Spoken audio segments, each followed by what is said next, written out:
Hello and welcome to PACIS TV Weekly English News. I am Benjamin Kwizera and these are the headlines.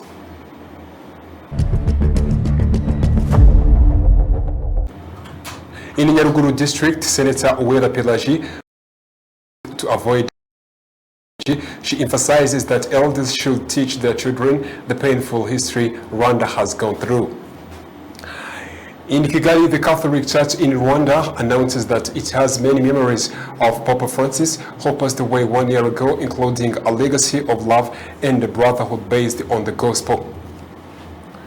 Some leaders and students from Likonia Christian Academy from United States of America who visited Kigali Genocide Memorial Site emphasized that they have learned a lot from the heroes of a Rwandan country. In international news, on the final day his visit to Africa on 22nd of April 2026, Pope Leon XIV visits Bata-Frazen, located in the Bata city in Equatorial Guinea.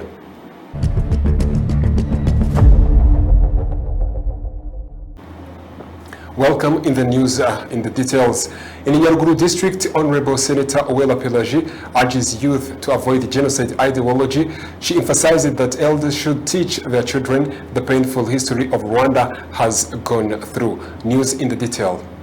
Honorable Senator Uwera Pelagie says that efforts to fight genocide and its ideology, which continue to appear in various places in Rwanda and abroad, are the responsibility to all Rwandans.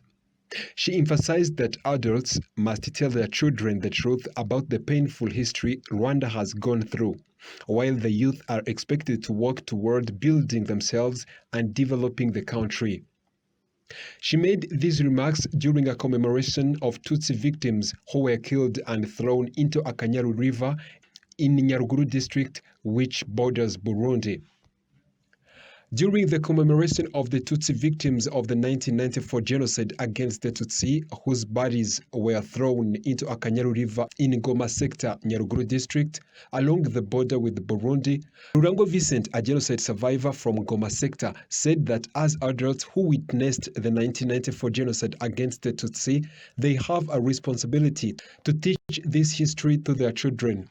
He also highlighted the progress of the government of national unity has made in rebuilding the country so that what happened during genocide never happens again in Rwanda. To be honest, it was not easy, especially in this place. Many Tutsi were killed. They were mainly came from in former communes of Rwamiko, Mabuga, former communes like Gishamiru, Kigembe. They were all thrown in Akanyaru. That is in history that we must teach our children. We must let the young generation know how genocide were prepared and carried out, so that it may never happen again. We must also tell them about the significance of Inkotanyi soldiers. We must continue to teach them the Umunyarwanda.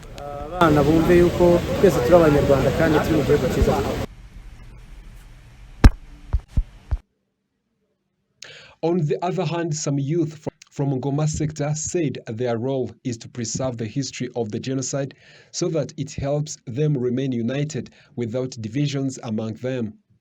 nk'abantu twavutse nyuma ya jenoside ariko tukaza kwisanga ababyeyi bacu barahuye n'ibyo bibazo byo kuba barashegeshwe na jenoside uyu munsi wa none. As youth who men reborn after genocide against the Tutsi, we must prepare the history so that we will be able to tell our children about this history, because there are many evidences such as memorial site and many more. Today,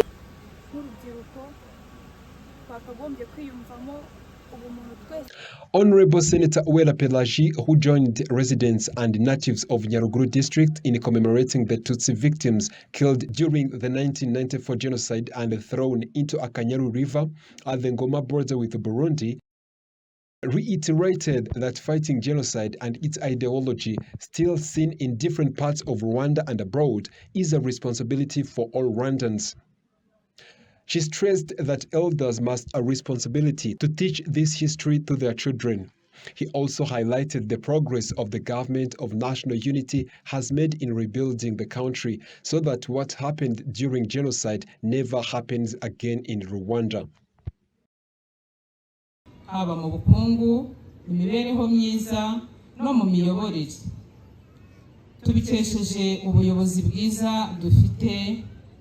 We have a sustainable development in economy, welfare, and many more. We have all that because of good government.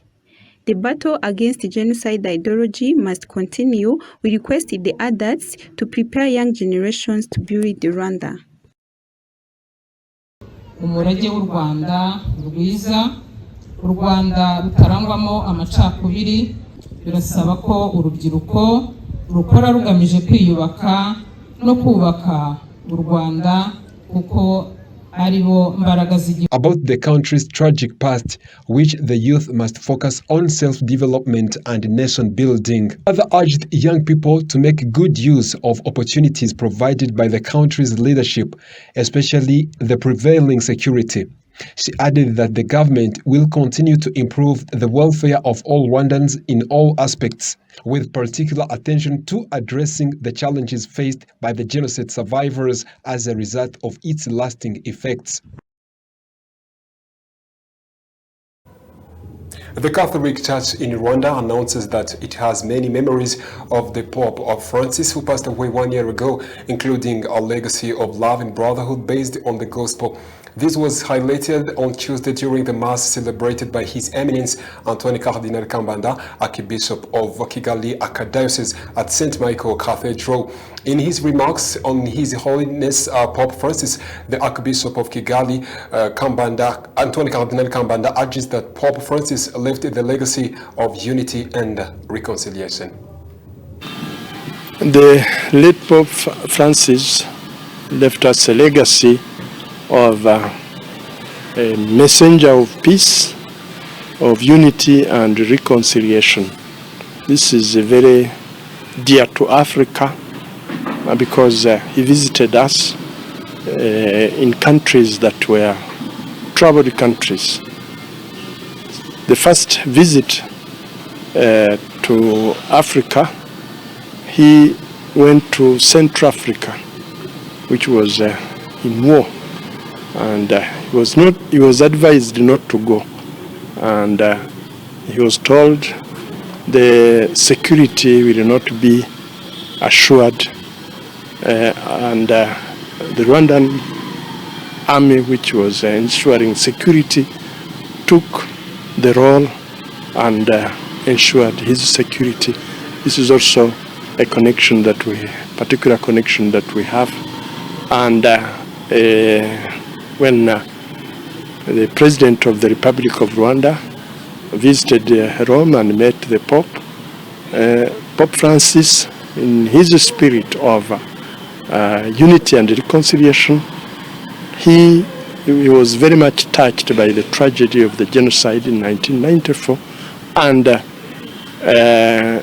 asked pardon for the evil that was done by some members of the church in Rwanda, and the failure of the church not to do its role as it should, the weaknesses that were shown, and the reign of darkness overpowered light. And this changed the chapter of relationship of our government and the Catholic Church. It cleared and helped us, gave us a strong support in our efforts of our pastoral work of reconciliation. In our visit as bishops, he always encouraged us to go on with unity and reconciliation, to reconcile with God and to reconcile with our history. Secondly, Pope Francis left us a heritage of the devotion to the Blessed Virgin Mary. Every time he went out on an apostolic journey, he visited the Basilica of St. Mary Major, the most important church for the Blessed Virgin Mary in the church, in the Universal Church in Rome. And he always asked the intercession of the Blessed Virgin Mary on his apostolic journey. And every time he went back to Rome, the first thing he did was to go to thank the Blessed Virgin Mary and to ask that the apostolic journey could bear abundant fruit. And this is the church he chose to be buried in. This is where today the faithful are going closer to remember him on this, his first anniversary. Another thing is that Rwanda as a church and a country that has a very strong devotion to the Blessed Virgin Mary, and the Blessed Virgin Mary gave us a favor of a visit as a mother, also to warn us and tell us to be converted so that we live as brothers and sisters.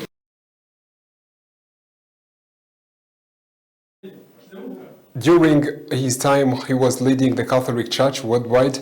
Pope Francis II appointed the Rwanda bishops, including Bishop Celestin Hakizimana of Gikongoro, Bishop Anakleti Mumvaniza of Nyundo Diocese, Bishop Jean-Marie Vianney Twagirayezu of Kibungo Diocese, Bishop Papias Musengamana of Byumba Diocese, Bishop Edward Sinayobye of Cyangugu Diocese, Bishop Jean Bosco Nagungira of Butare Diocese, and His Eminence Antoine Cardinal Kambanda, Bishop of Kigali Diocese from 2018, but before from 2013, he was the Bishop of Kibungo Diocese, and he was elevated to the level of Cardinal on 28th of November 2020. Some leaders and students from Laconia Christian Academy from United States of America who visited Kigali Genocide Memorial Site emphasized that they have learned a lot about the history of 1994 genocide against the Tutsi. I have had some exposure to the history of Rwanda, but not as in-depth as this has been. And especially with regard to the genocide, I think that our whole group, we've done conversations and we've seen some documentaries on what happened here, and I know that we're all leaving with more information and more context for what happened and a greater appreciation of the steps that lead to something that results in that level of suffering. And I think that one of the things that we're going to be talking about with our group is the amount of grace and the depth of heart that it takes for an entire community and an entire country to even consider a conversation about forgiveness and reconciliation. And for us, we know that we are called by God to forgive and to love, and seeing the steps taken and the steps that lead to suffering, but then the steps that lead from suffering to healing. I think that that's going to be one of the biggest conversations we have. The youth of today gives me a lot of hope. The youth of today has a very high skill for discernment, I think, and they're able to differentiate fact from fiction. And I think that they're tired of some of the old games that the world has been playing. Before I came to Rwanda, me and some of my classmates, we watched a movie. I think it was called like Shake Hands with the Devil, and it was it taught us a lot about the genocide here in Rwanda.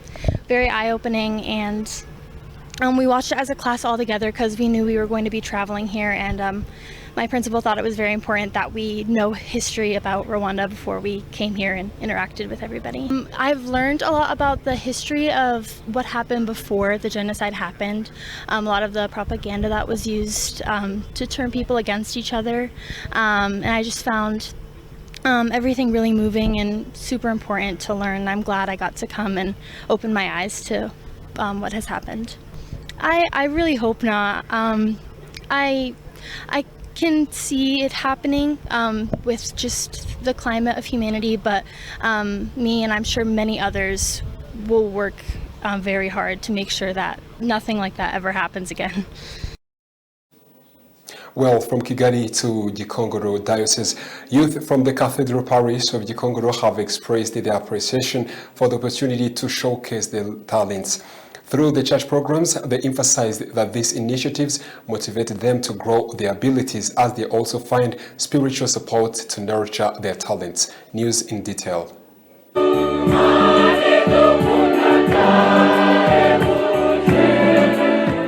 Youth from Cathedral Parish of Gikongoro have expressed their appreciation for the opportunity to showcase their talent through church's programs. They emphasized that the initiative motivated them to grow their talents as they also find spiritual support to nurture them. This was highlighted during an event held at the Gikongoro Cathedral Parish grounds. The show attracted a large number of young people, religious leaders, government representatives, and other participants. Among the youth who showcased their talent were Mwenedata Alon and his peers. They shared how meaningful it is to present their ability through church's activities, noting that such a platform helped them to dedicate their talent to God and develop them further.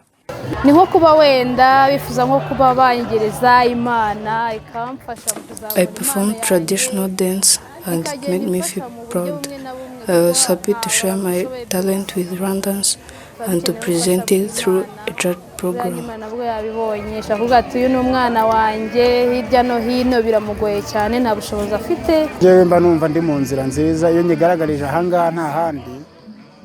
As young people, we feel very happy to present our talent. What makes it even more special is that we do it within the church, instead of in places that do not glorify God.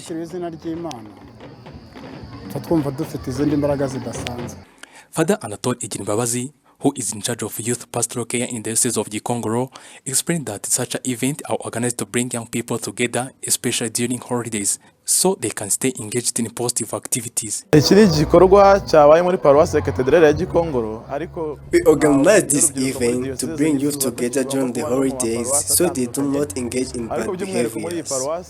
We are impressed with their participation and the many talents they have shown. We do not want this talent to go untouched. We also encourage them to focus on their studies as they begin the Fadi term. Bikorwa bitandukanye bishobora no kubageza mu bibi, ariko twifuza rero ko tubana nabo mu biruhuko bakidagadura, bagasenga, bagasabana, bakazasubira no kwishuri bameze neza kandi bazagaruka mu biruhuko n'ubundi ari n'amasomo bagomba kwiga, byose bikabafasha kugira ngo bavemo umuntu muzima, umuntu wuzuye. Some of the talents showcased during an event include traditional dancing, poetry, cultural performance, drama, drumming, and more. The Gikongoro Cathedral Parish has over 20,000 young people, while the entire Catholic Diocese of Gikongoro counts more than 60,000 young across its 20 parishes. Yedidia Tuisenge, PACIS TV. From Gikongoro straight to Bugesera, the director of Divine Retreat Center, Anthony Palingimali, emphasized that reconciliation with God is a very significant step in getting closer to God, and he also urges that everything human being needs is in the Bible. In his remarks, he also urged every Christian to must have the culture of forgiving each other and before asking forgiveness from God. Christian context is the context of the Holy Bible. Everything that a human has to know is in the Holy Bible, which we know the Word of God. That is the significance of the Bible convention that is going on at this Divine Retreat Center in Cheru Kansense in the Nyamata Parish. Now, why it is significant? Proverbs chapter 28 verse 13, therefore we read,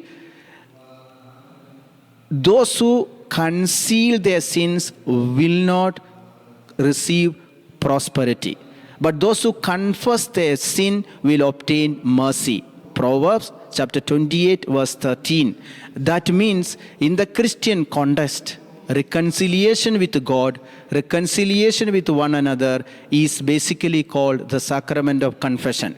It is through that we receive forgiveness. It is through that we as Christians receive prosperity. Many of us find stagnation in our workplace, in our business, in our job, in our family, in our relationships. Why? Because we don't go deeper into the reality of our soul, into the reality of our spiritual needs. Our soul and our body is so much interconnected. This is what we need to let the people be aware through the preaching of the Holy Bible here at this center in Kansense. In the spiritual healing, the main block for us, we can say it in 3 different categories. The first one is that of spiritual. What is the spiritual area? That is the sin. When we commit sin, it blocks us from God. Isaiah 59, 1 and 2 we read, "My hand is not too short to save you, my ears are not too dull to hear you, but your sins have become a barrier that your God is not hearing your prayer." That means the first thing that we need to renounce in order to receive physical healing is renouncing sin. Birungi Lillian, one of Christians who participated, emphasized that the retreat is taking place right now is so productive and she has learned so much so far, and she went on explaining the significance of God's healing as a Christian. I'm so delighted to be here because there's so much that we learn when we are here. The priests are so selfless. They give us teachings, especially our spirituality. We heal from the wounds, and we take back the healing also in our families. When they pray for us, there are many miracles that are performed. People receive healing from witchcraft, from bondages, from curses. Yeah. The main causes of wounds especially is because of unforgiveness, lack of love from family. Many people grow without love and they end up with a lot of wounds. And so that pain makes them angry and not being able to forgive. Yes, and they get blockages. When the priests pray for you, they explain to you the challenges, the problems that are likely to have caused the wounds. And during those sessions of prayer, adoration, you feel relief, you get healing, and you become a better person. Yeah, personally, I have experienced it and I'm able to take it back to my home.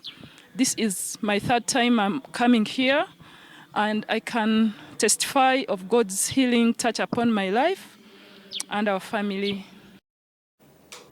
From Bugesera back to Kigali, senior officers from 19 countries who successfully completed their courses in the RDF Command and Staff College at Nyakinama visited the Rwanda National Mausoleum, and through that visit, those senior officers got the chance to learn a lot about the history of Rwandan heroes. Rwaka Nicholas, a division manager of Chancellery for Heroes and National Orders and Decorations of Honors Channel, stated that this kind of visit is a great chance to let the world know the unwavering heroism of Rwandan heroes and how the history must be preserved. The important thing is that it is an opportunity to promote and demonstrate how we preserve the history of our country's heroes. Secondly, preserving the country's history is often an important thing for the country. It is not just our business, it concerns everyone in the world and should understand. Everyone should understand how valuable it is and how proud we are. Thirdly, a country that does not respect its history and does not praise its heroes is not fulfilling all requirements. Lieutenant Colonel Isaac Nkwame from Ghana and Lieutenant Colonel Zulu from Zambia stressed that the visit gave them the chance to learn a lot from Rwanda and the history of Rwandan heroes.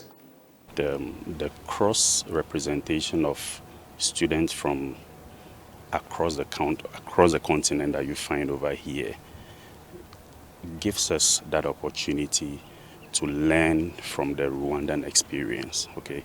And if you monitored what I said earlier on, any nation that does not honor its heroes is not worth dying for.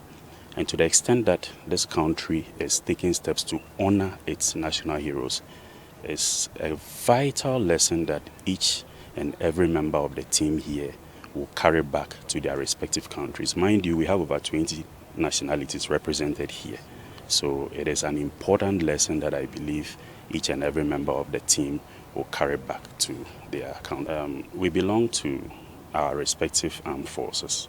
Okay, there are times that we will have to operate as part of a combined or multinational force. So it is important to know what each country is doing. So being here makes us understand how the Rwanda Defense Force honors its heroes. So that is one important lesson that we are going to be carrying back with us when we go back to our respective countries.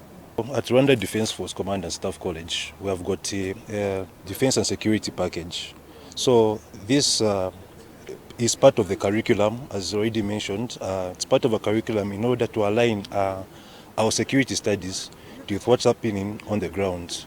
So this is one of the tours where we appreciate Rwanda's cultural history and heritage, and of course reflects from there, because certain whatever you experience does not only occur in Rwanda but as Africa as a whole. So it will help us to improve, get something, and also try to better, or try to avoid, or also learn in general something about what Rwanda's cultural and heritage is all about, which is important to the students and also future strategic leaders. From here, we can say that as military leaders, we are the people who are supposed to make sure that we do not think within one country as a whole, but as a continent. That's the only way to establish peace everywhere. So that is not a particular constant one subject, but it goes through a lot of multiple diverse factors.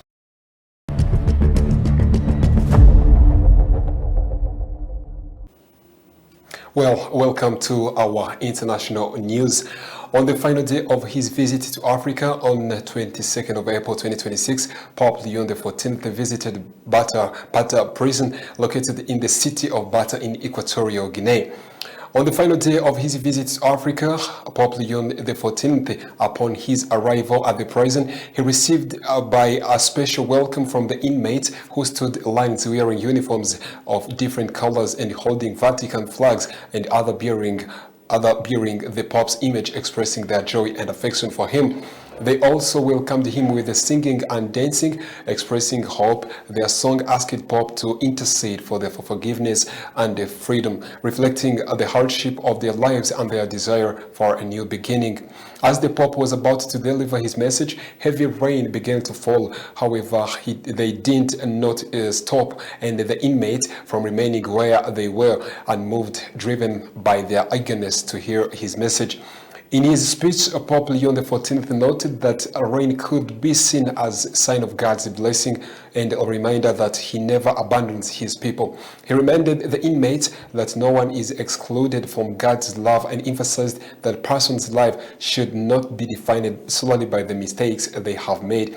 He stated that there are opportunities to start again, to learn and to change, and he called for prisoners to be given access to education and meaningful work so they can better prepare for the future. After his speech, the inmates presented the Pope with a wooden cross that he had made, symbolizing the unity and hope in return. He gave them an image of Saint Francis of Assisi as a symbol of transformation and hope.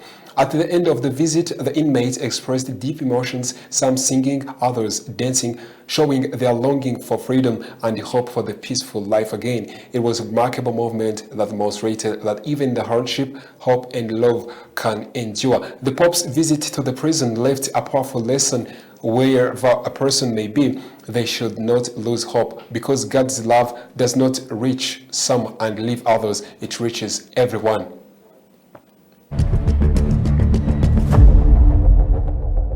In Lebanon accused Israel of targeting a journalist killed in air strike. Lebanon's Prime Minister has accused Israel of war crimes after Israel airstrike killed one journalist and wounded another in southern Lebanon on Wednesday.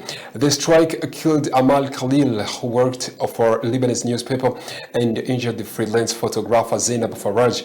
Officials in Lebanon say they were deliberately targeted as they sought shelter in a home after the initial airstrike hit the vehicle in front of them, killing two men. The officials also accused the Israel Defense Forces, IDF, of intentionally targeting the market ambulance as it tried to reach the journalist in the village of Tyre.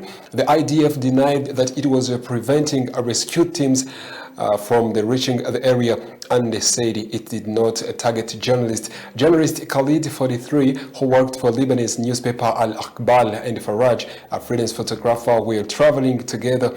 The two men who died have not been named by officials. Lebanese Prime Minister Nawaf Salam said targeting journalists, obstructing access to them by loyal teams, and even targeting their locations again after these teams alive constitutes described war crimes.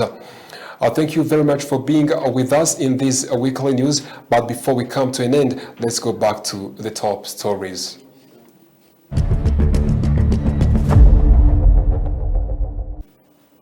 In Nyaruguru district, our Senator Uwela Pelagie urges youth to avoid the genocide ideology. She emphasized that elders should teach their children the painful history Rwanda has gone through. In Kigali, the Catholic Church in Rwanda announces that it has many memories of Pope Francis II, who passed away 1 year ago, including a legacy of love and brotherhood based on the gospel. Some leaders and students from Laconia Christian Academy from United States of America who visited Kigali Genocide Memorial Site emphasized that they have learned a lot from the history of 1994 genocide against the Tutsi. In international news, on the final day of his visit to Africa on the 22nd of April 2026, Pope Leo XIV visited Bata prison located in the city of Bata in Equatorial Guinea, where he held an emotional meeting with inmates, offering them a message of comfort and hope. Thank you all very much for being with us today. This is PACIS TV. I am Benjamin Kwizera. Bye-bye.